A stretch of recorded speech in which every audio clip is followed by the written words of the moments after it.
মুখেদি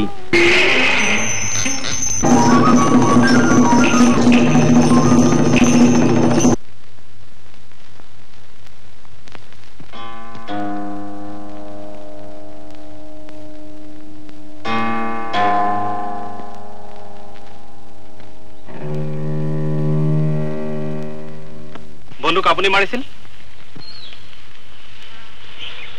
যদি কওঁ মই মাৰিছিলো। কিয় মাৰিছিল? কিয় মানে সুধিছো।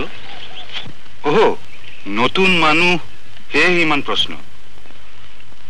ঠিক আছে, আজি ৰাতি আপোনাৰ তালৈ যাম, আপোনাৰ সৈতে পৰিচয় হ'ম, আৰু বন্দুক কিয় মাৰিছিলো তাকো মই ক'ম। হ'বতো?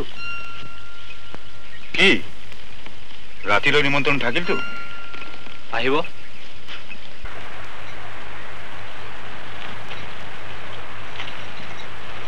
বাবা, তোৰ লাজ নালাগে জোৱান ছোৱালী গা ধোৱা ঠাইলৈ আহিবলৈ? মইতো নাজানো। নতুন? তই বোধহয় নতুন ৰেঞ্জাৰ বাবু নহয়?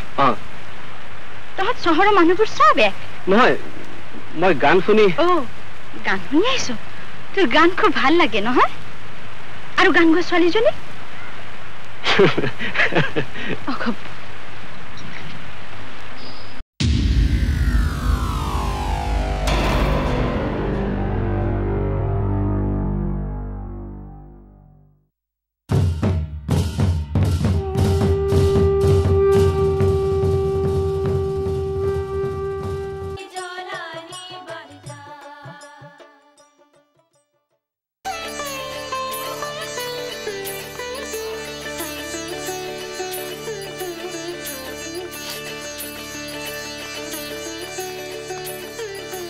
মহলা শুক্ল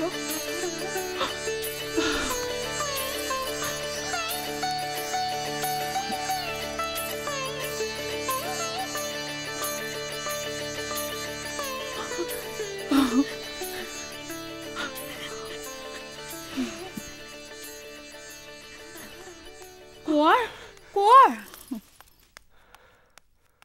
কি হ'ল ধাইমা? কথা সৰ্বনাশ হ'ল। কি কথা? নৰসিংহ ৰাজকাৰেঙৰ পৰা পলাই গৈছে। সেইটোতো একো সৰ্বনাশৰ কথা নহয়। হয় কোঁৱৰ, তেওঁ কেৱল ৰাজপ্ৰাসাদৰ পৰা পলাই যোৱাই নহয়, যাওঁতে তেওঁ হনুমান দাণ্ডা আৰু দশভুজা দুৰ্গা মূৰ্তিটোও লৈ গৈছে। কি? হয় কোঁৱৰ, এই হনুমান দাণ্ডা আৰু দেৱী মূৰ্তিটো মহাদেৱ আৰু দেৱী দুৰ্গাই আপোনাৰ ককাকক সপোনত উপহাৰ দিছিল। দৈৱিক মাটিৰ পৰা চিকনত তৈয়াৰ কৰি উলিওৱা হৈছিল। এই দুপদ সম্পদৰ দৈৱিক শক্তি নিহিত হৈ আছে। এই দুটা অবিহনে আপোনালোকৰ অনিষ্ট হ'ব কোঁৱৰ। ঠিক আছে নানু, আমাৰ ৰাজ্যৰ ভিতৰতে এটা অংশ ভাতৃ নৰসিংহক দি সম্পদ দুবিধ আমাৰ ৰাজ্যৰ ভিতৰতে ৰখা যাওক। ই কেতিয়াও সম্ভৱ নহ'ব দেউকাকা। মহাৰাজ বিশ্বসিংহৰ ৰাজ্য কেতিয়াও বিভক্ত হ'ব নোৱাৰে। এই সম্পদ দুবিধ ভাতৃ নৰসিংহৰ হাতৰ পৰা উদ্ধাৰ কৰাটো আমাৰ ধৰ্মীয় কৰ্তব্য। আপুনি থাকক দেউকাকা, মই যাওঁ।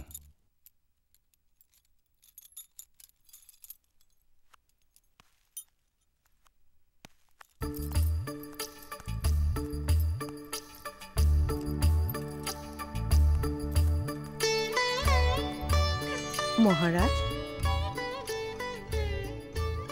আহা মহাৰাজ।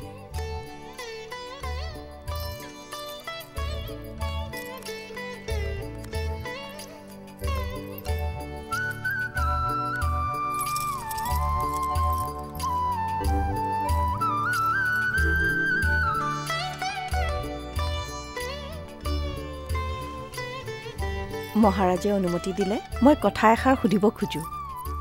সোধা, কি সুধিব খুজিছা? তুমি নিৰ্ভয়ে বিশ্বসিংহৰ আগত সকলো কথা খুলি ক'ব পাৰা। মহাৰাজ, আপোনাৰ দুজন পুত্ৰ মল্লদেৱ আৰু শুক্লধ্বজক ৰজা আৰু সেনাপতি পাতিবলৈ যথা শিক্ষা গ্ৰহণ কৰিবলৈ কাশীলৈ পঠিয়াই দিলে। সময়ত তেওঁলোক উভতি আহি এজন সিংহাসনৰ উত্তৰাধিকাৰী হ'ব আৰু আনজন হ'ব সেনাপতি। সেয়া তেওঁলোক দুয়োৰে ভাগ্যফল। কিন্তু মহাৰাজৰ বাকীবোৰ পুত্ৰ দুৰ্ভগীয়া হৈয়ে ৰ'ব নেকি? কেতিয়াও নহয়। মোৰ বাকী পুত্ৰসকলৰ প্ৰত্যেককে মই 120টা পৰিয়াল বসবাস কৰা একোখন গাঁৱৰ দায়িত্ব অৰ্পণ কৰিছোঁ আৰু এই গাঁওবোৰ একত্ৰিত কৰি কোঁৱৰ ভাগ নামেৰে একোটা সুকীয়া অঞ্চল গঠন কৰিছোঁ। মোৰ পুত্ৰসকলক মই কৈছোঁ তেওঁলোকে যেন দুখীয়া সন্যাসী ফকীৰ মগনীয়া আদিক সেৱা শুশ্ৰূষা কৰে।